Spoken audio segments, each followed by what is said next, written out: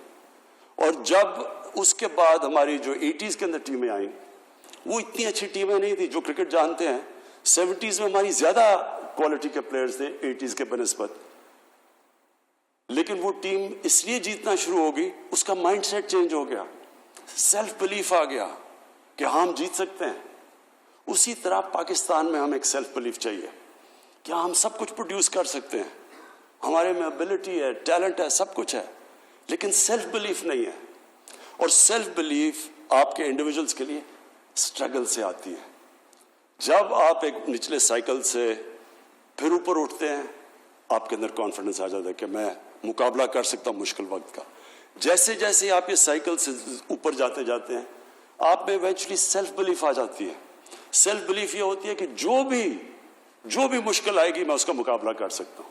اور وہ ہوتی ہیں پھر ایک وننگ سوچ آ جاتی ہے. وہ ایک قوم میں آ جائے قوم اٹھ جاتی ہے, وہ ایک انڈیویجول میں آ جائے وہ اوپر آ جاتا ہے.